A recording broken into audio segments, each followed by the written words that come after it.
जय हिंद मेरे दोस्तों, मैं मेजर जनरल संजय सोई आज बात करूंगा अमेरिका और ईरान की मौजूदा हालात में। इस समय में जिस प्रकार से अमेरिका लगातार वार्निंग दिया जा रहा है और उनके डिफेंस सेक्रेटरी ने और उपराष्ट्रपति ने कह दिया कि लॉक्ड एंड लोडेड, मतलब वो तैयार है। तो इसका मतलब ये है कि एक तरफ भाषणों की गर्मी बढ़ रही है, साथ साथ लड़ाई की तैयारियां भी जा रही हैं। और इस समय का जो सीज फायर का इस्तेमाल करके अमेरिका ने काफ़ी हद तक अपने हथियार बिल्डअप कर लिए, अपना ब्लॉकेड को मजबूत कर लिया, जो जहाँ पर इन्फोर्समेंट चली गई है, फाइटर चले गए हैं, missile, drones, air defence system सबको मजबूत कर दिया, लड़ाई के लिए पूरी तरह तैयार है।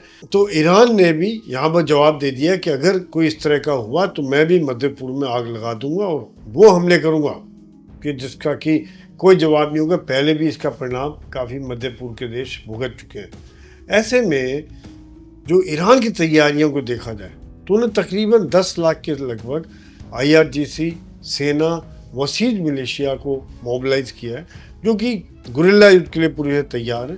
साथ साथ में बहुत बड़ी संख्या में भर्ती भी की गई है, लाइनें लगी हुई थी भर्ती के लिए वहाँ पर, ताकि ग्राउंड में अगर कोई ऑपरेशन होता है तो वहाँ पर उसकी उन्होंने तैयारी कर रही है कि वो एम्बुश, स्नाइपिंग, पहाड़ियों के पीछे से छुप के लड़ाई करना, गुरिल्ला युद्ध करना, इसके लिए उनकी सेना को तैयार किया गया। साथ साथ में सिविलियन सोल्जर जो मॉड्यूल होता है, मतलब कि आम आदमी सैनिक की तरह से काम करे, उनको इस तरह से ट्रेन किया, जो कि अगर कोई ग्राउंड ऑपरेशन अमेरिका करता है तो उसके लिए एक बहुत बड़ा चैलेंज हो जाता है।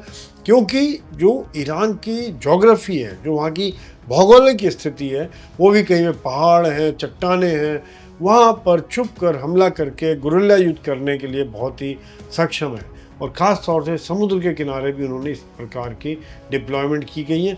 टनल में तो उन्होंने बहुत पहले से, कई सालों पहले से ही मिसाइल डिप्लॉय की हुई है, तो ड्रोन डिप्लॉय किए हैं, ताकि जिसका असर हम देख रहे हैं कि अभी तक पूरी तरह से बर्बाद नहीं हुए। दूसरा खतरा ईरान को है, वो है खर्ग आइलैंड। एक महत्वपूर्ण आइलैंड है ईरान के लिए। 90% तेल ईरान का वहाँ से जाता है।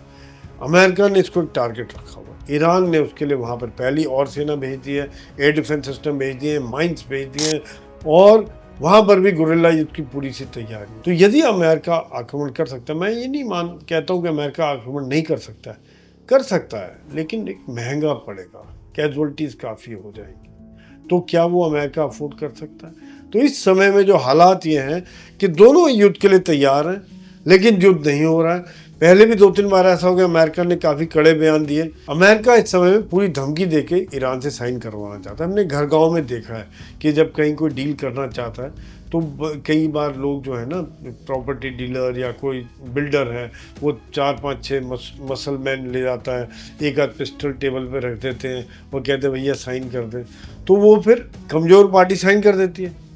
वेनेजुएला को उन्होंने कर लिया कब्जा, पर अगर ईरान है, ईरान साइन करने को तैयार नहीं है, तो हर आदमी तो नहीं मानेगा। तो यहाँ ये फ़र्क है कि धमकी दे के वो पूरी तरह तैयार है, लेकिन वो ईरान नहीं मान रहा है। यही कारण है कि टेंशन बनी हुई है, बिल्कुल किनारे पे है, सीज फायर के बिल्कुल पतली धागे से जुड़ा हुआ है, लेकिन कहीं ना कहीं बैक चैनल भी चल रहे हैं, क्योंकि दोनों ही देश नहीं चाहते कि युद्ध दोबारा हो, युद्ध आगे बढ़े। लेकिन अफसोस की बात है कि दोनों की मांगे इतनी बड़ी हैं कि दोनों ही अगर मानते हैं मांगे, तो अपने देश की जनता को बताने के लिए वहाँ के लीडर्स के लिए बड़ा मुश्किल हो जाएगा। उनको कहीं ना कहीं फेस सेविंग चाहिए, कहीं ना कहीं दोनों को एक आध कदम नीचे आके अपनी मांगे कम रख के करें, ताकि दूसरी पार्टी को भी एक फेस सेविंग मिल जाए। आपने यहाँ तक वीडियो देखा है तो मैं चाहता हूँ कि अपने विचार जरूर डालिए, कमेंट जरूर डालिए, बहुत इंपॉर्टेंट रहते हैं, मेरे लिए भी सीखने का मौका मिलता है आप सबसे। और अच्छा लगा है तो सब्सक्राइब कीजिए, लाइक कीजिए और शेयर कीजिए। जय हिंद मेरे दोस्तों।